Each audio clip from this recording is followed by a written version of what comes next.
안녕하세요. 이투스교육의 김병진입니다.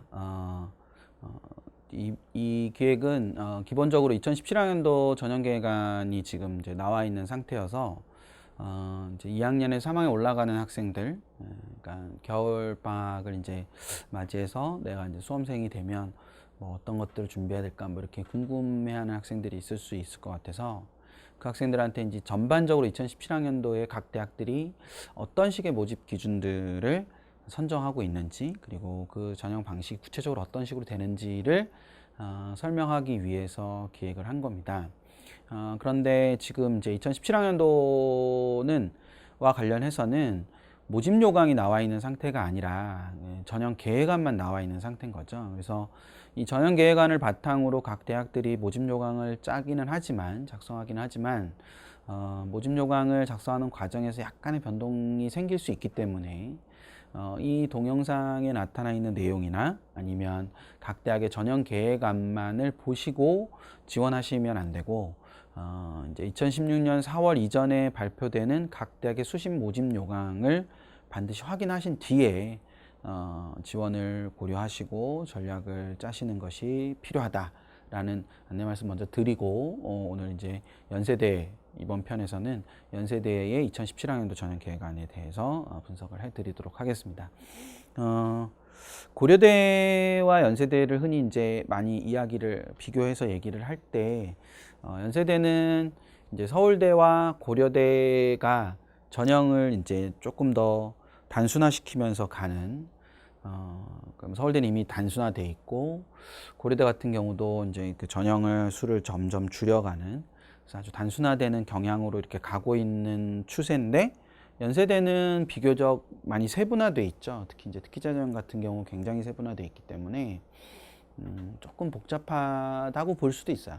조금 복잡하다고 볼 수도 있는데, 뭐 각 대학들마다 자신들이 우수한 인력을, 우수한 인재를 뽑기 위한 어떤 방식들을 고민하고 그 고민의 결과로 전형들이 나오는 거기 때문에 각 대학이 어떠한 고민들을 하고 있는지를 좀 주의 깊게 살펴보면서 판단을 하시는 것도 되게 좋은 그런 지원 전략 중에 하나가 아닌가라는 생각이 드니까, 연대는 어떤 고민들을 하고 있는지 차근차근 한번 보도록 하죠. 우선 이제 제일 먼저 나와 있는 건 일반 전형입니다.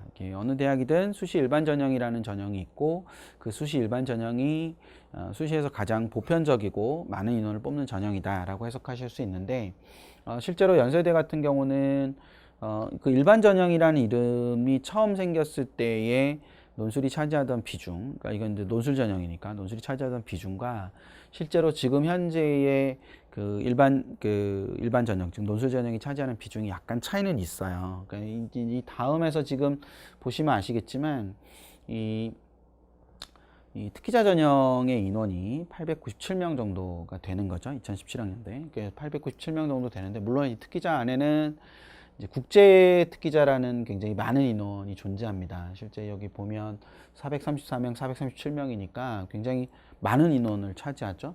이 많은 인원을 차지하는 인원이 있기는 하지만 어쨌거나 전체 총원으로 봤을 때 일반 전형이 683명대이기 때문에 특기자 인원이 훨씬 더 많다라고 해석할 수 있습니다. 물론 국제 인재를 빼면 400여 명 정도가 되는 거죠. 400여 명 중반 정도가 되는 거기 때문에 그 인원에 비해서는 일반 전형 인원이 많지만, 그 인원을 합쳤을 때에 나타나는 특기자 전형의 인원이 아주 많다라고 해석하실 수 있는데, 여전히 많은 학생들에게 연세대를 갈 수 있는 방법들 중에서 많이 선택되고 있는 방법은 일반 전형이다, 여전히. 그러니까 왜냐하면 이제 교과 전형이나 학생부 종합 전형들이 어떤 비교과 활동이나 교과 활동의 뭐 어떤 일정 정도 선 이상의 능력들을 요구하는 경우가 많기 때문에 그런 측면들을 봤을 때 일반 전형이 여전히 관심 대상이고,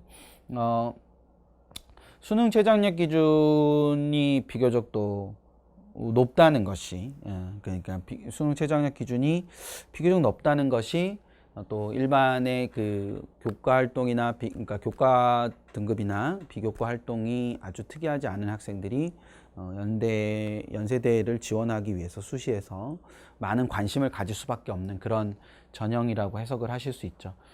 다른 대학들, 특히 이제 상위권 대학들이 잘 그런 방식을 취하지 않는데 연세대는 지금 보시는 대로 4개 영역을 활용합니다. 수능 최저학력 기준으로. 그러니까 이 4개 영역을 활용한다는 거는 어느 한 영역도 떨어지지 않아야만 가능한 거죠. 그러니까 뭐 연세대와 흔히 이제 비교가 되는 고려대 같은 경우도 3개 영역을 활용하거든요. 3개 영역을 활용하는데 연세대는 4개 영역을 활용하고 있다는 점이 연세대가 가지고 있는 아주 주요한 특징이라고 볼 수 있는 거죠. 물론 2017학년도와 16학년도와 비교했을 때 17학년도의 변화 중에 하나는 자연계열의 수능 최저학력 기준이 완화되었다라는 것이 큰 특징이라고 볼 수 있습니다. 등급합 7에서 등급합 8로 다소 완화됐다라는 거를 보실 수 있고요. 물론 이제 과탐이나 사탐이 한 과목이 들어가요. 그러니까 두 과목 평균이랑 한 과목이 들어가기 때문에 뭐 그 4개 영역이라는 것이 꼭 아주 큰 부담이라고 말하기는 어렵다라고 말씀하시는 분들도 많이 계신데, 어쨌거나 학생들 입장에서는 한 과목을 뺄 수 있는 거, 한 영역을 뺄 수 있는 거하고요, 한 영역을 뺄 수 없는 거하고의 차이는 좀 존재하기 때문에 그런 측면에서 봤을 때 수능 최저학력 기준이 비교적 높은 선이다 라고 해석을 하시면 될 것 같고요. 뭐 전통적으로 수능 이전에 논술고사가 있죠. 연세대 같은 경우는 수능 이전에 논술고사가 있고, 보통 수능 한 달 전쯤 보통 보기 때문에 그 수능에 대한 집중력이나 뭐 이런 것들을 이게 지속적으로 유지할 수 있어야 된다는 생각을, 뭐 나중에 기억이 날지 안 날지 모르겠지만 연세대 논술 전형에 지원을 하고 난 다음에는 수능에 대한 집중력을 끝까지 유지하는 것이 굉장히 중요하다. 그 논술을 보러 가는 과정, 보고 와서 논술을 잘 봤든 못 봤든 그것에 따른 영향 뭐 이런 것들 때문에 수능에 대한 집중력이 흐트러지는 경우가 종종 있으니까 그 부분을 좀 생각을 하시면서 지원을 고려하실 필요가 있다라는 거고요. 학교생활기록부 중심 전형에 2가지가 있는데, 학생부 교과 전형하고 학교활동 우수자 전형, 이렇게 둘로 나뉘어져요. 그래서 보통 하구라 그러죠. 학교활동 우수자 전형과 학생부 교과 전형이 있는데, 여기서 학생부 교과 전형에서 이렇게 잘 보셔야 될 부분은 한양대 학생부 교과 전형하고의 약간의 차이가 존재한다는 거죠. 그러니까 학생부 교과 전형을 상위 6개 대학이라고 저희가 얘기를 할 때, 그 상위 6개 대학 중에서 학생부 교과 전형을 가지고 있는 학교는 연세대와 한양대 이렇게 2개가 있습니다. 근데 한양대는 이제 교과 100%, 물론 이제 2017학년도의 경우는 한양대가 교과 100%로 3배수로 1단계 인원을 합격자를 내고 거기서 면접 100%로 그 합격자를 선정하는데, 연세대 같은 경우는 지금 보면 학생부 교과 100%로 3배수를 뽑는 건 한양대랑 같아요. 그런데 면접이 없죠. 면접이 없고 비교과 30%로 그 최종 합격자를 선정하기 때문에, 그러니까 1단계 점수 70%와 비교과 30%로 하기 때문에 요 부분에서의 차이가 존재하고요. 또 하나는 이제 여기 그 학교활동 우수자와 그럼 뭐가 다르냐? 학교활동 우수자는 글자 그대로 지금 1단계가 교과가 아니라 서류잖아요. 서류. 그러니까 서류니까 뭐 자기소개서라든지 추천서라든지 이런 것들이 들어가면서 그런 어떤 교과 이외의 어떤 활동 능력이 기본적으로 존재하는 상황에서 2단계 면접을 통해서 합격자를 선정하는 그런 차이가 존재한다고 보실 수 있죠. 그러니까 엄밀하게 말하면 연세대 학생부 교과 전형과 학교활동 우수자는 모두 교과 전형과 종합 전형으로 나뉘어진다기보다는 어떤 의미에서는 둘 다 종합 전형이라고 볼 수 있는데, 학생부 교과 전형인 경우에는 1단계에서 교과로 3배수를 이렇게 끊어내기 때문에 결과적으로 학교활동 우수자를 지원하는 인원보다는 교과 경쟁력이 더 뛰어나다. 그러니까 비교과 경쟁력에 큰 차이가 존재한다기보다는 여기에 지원하는 친구들은 교과 경쟁력이 더 뛰어나다. 그리고 그 다음에 제가 설명드리겠지만 특히 인문사회 과학인재, 그러니까 인문인재, 인문학인재, 사회학인재, 과학인재의 특기자 전형, 연대 특기자 전형과 비교했을 때 이 3개의 전형, 그러니까 학생부 교과 전형, 학교활동 우수자 전형, 그리고 그 다음에 나오는 인문학인재, 사회과학인재, 과학공학인재, 요 3개의 특기자 전형과 비교해서 보면 학생부 교과 전형에 지원하는 연세대 학생부 교과 전형에 지원하는 학생들이 내신 즉 교과 성적이 가장 뛰어나고 요 정도의 교과 성적은 아니지만 그래도 교과가 좀 우수하다고 생각하는 학생들이 학교 활동 우수자 전형에 지원을 하고 요 정도의 교과 성적이 아닌 즉 교과가 뛰어나진 않지만 어떤 이 지원하고자 하는 모집 단위에 대한 특별한 능력이라든지 아니면 그것에 대한 관심이 높은 학생들은 인문학, 사회과학, 과학공학 인재 여기까지예요. 과학공학 인재까지 요 부분에서 지원을 주로 한다라고 해석을 하면 되겠죠. 즉 인문학, 사회과학, 과학공학 인재 같은 경우는 반드시 외고나 과학고 출신의 학생들만 지원할 수 있는 게 아니에요. 물론 이 과학고나 외고 출신 학생들의 지원 자격이 당연히 되죠. 뭐 예를 들어서 외국어 전문 교과 뭐 몇 단 이상 이렇게 되지만 실제 인문계 학생들, 그러니까 일반고 학생들한테도 인문학 인재와 사회과학 인재와 과학공학 인재, 특히 과학공학 인재 같은 경우는 과학 중점학교라든지 이런 학교들을 나온 일반고 학생들이 얼마든지 지원할 수 있는 자격이 됩니다.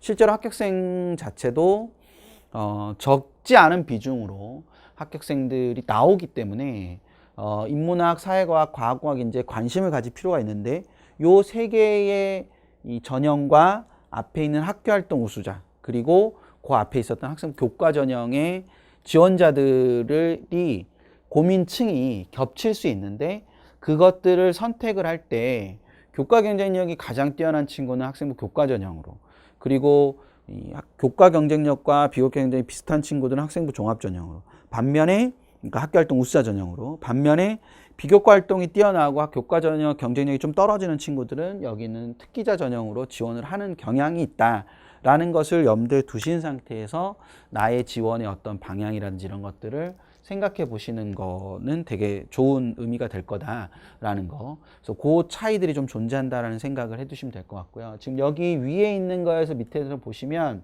위에는 하나, 둘, 셋, 넷, 다섯, 여섯이죠. 그러니까 창의인재 전형인데 여기 지금 창의인재 전형이 없어요. 그러니까 창의인재 전형은 뭐 또 조금 다른 그러니까 요 2016학년도까지 존재하던 창의인재가 2017학년도에 없어지면서 이 10명이 사라지는 거죠. 10명이 사라짐에도 불구하고 897명이라는 인원수가 어느 정도 유지되는 것은 아까 보셨듯이 국제인재라든지 아니면 뭐 과학공학 인재 이런 부분에서 인원들이 어느 정도 충원이 됐기 때문에 그런 건데 이 국제인재 창의인재는 뭐 어떤 의미에서 보면은 이 서강대 알바트로스에 있는 아트앤테크놀로지나 뭐 이런 측면들하고 조금 비슷한 면도 있고요. 물론 이제 여기 이제 국제인재에 보면 테크노아트가 있기 때문에 그쪽하고 물론 아트앤테크놀로지는 더 연결이 되지만 이 창의인재나 IT 명품인재 요쪽이 기본적으로 과고 학생들, 과학고등학교 학생들이 많이 하던 전형이다. 뭐 이런 식으로 생각을 해보면 이 창의인재가 사라지고 IT 명품인재가 그대로 남아있는 측면에서 보면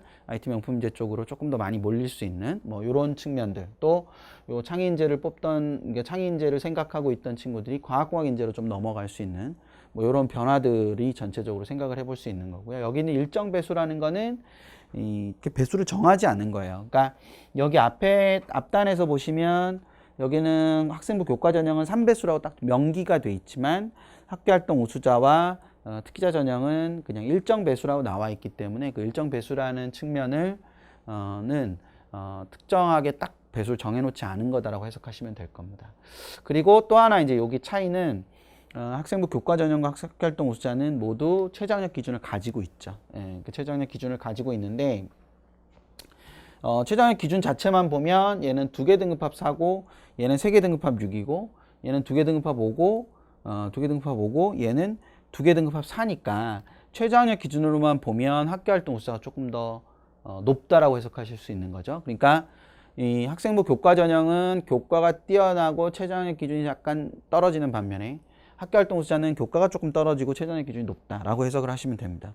또 한편으로 특기자는 최저학력 기준이 없어요. 없으니까 얘는 학력을 증명하는 것이 어떤 지원하는 분야에 대한 이해도나 어떤 전문성이나 이런 것들이 될 거다라고 해석하실 수 있는 거죠. 그래서 그 세 개의 전형의 차이를 그런 의미로 전반적으로 해석을 하시면 된다라는 거. 그리고 뭐 이거는 이제 고른계 전형이니까 이렇게 가고, 정시로 가면 이제 인원은 큰 폭의 차이는 없어요. 20명 정도 차이가 있는 거니까 큰 폭의 차이는 없고, 뭐 고려대와 전형 방식이 크게 차이가 나지 않죠. 정시에서. 보시는 대로 반영 비율은 28.6, 인문계는 28.6, 28.6, 28.6, 14.2. 그러니까 2대 2대 1이고요. 그다음에 연대 같은 경우, 자연계 같은 경우는 2대 3, 2대 3대 2대 3. 뭐 이렇게 진행을 하는 겁니다. 큰 차이는 없기 때문에 정시는 이런 식으로 진행을 하는 거다. 근데 대신에 뭐 고려대 때 또 고려대에서 이제 들으신 분들도 계시겠지만, 연세대 같은 경우는 이제 나군에서 진행을 하는 거죠. 나군에서 정시 모집을 하는 거기 때문에 가군에 있는 대학들과의 상관관계, 뭐 이런 게 되게 중요합니다. 그러니까 이 가군에서 어디를 쓰고 나군에서 연대를 쓰느냐. 그러니까 가군에 서울대를 쓰고 연대를 쓰느냐, 뭐 인문계 같은 경우 서강대를 쓰고 연대를 쓰느냐, 성대를 쓰고 연대를 쓰느냐, 뭐 이런 구조가 중요한 거죠. 고대도 마찬가지고. 자연계 같은 경우에는 가군에 있는 의대와 나군에 있는 의대와 연대의 관계가 굉장히 중요한 거죠. 그런 지원자의 흐름이나 이런 부분들이 굉장히 중요한 역할을 하기 때문에 점수 계산의 어떤 방식이라든지 이런 거만큼 중요한 것이 상위권 지원자들이 어떤 식으로 흘러가고 있느냐가 굉장히 중요한 포인트니까, 특히 연대가 그런 영향을 많이 받죠. 고대보다는. 그런 형태가 있으니까 정시까지 만약에 가게 되면 그런 지원자의 흐름까지를 염두에 둔 상태에서 지원을 선택하고 고려해야 된다라는 것까지 전체적으로 생각을 해두시면 되지 않을까 싶습니다. 연세대는 수시에 있어서는 고려대나 서울대에 비해서 조금 더 복잡하다. 조금 더 복잡하다는 건 좀 더 많은 전형들, 세부 전형들이 존재하고, 그걸 역으로 생각하면 그 세부 전형들마다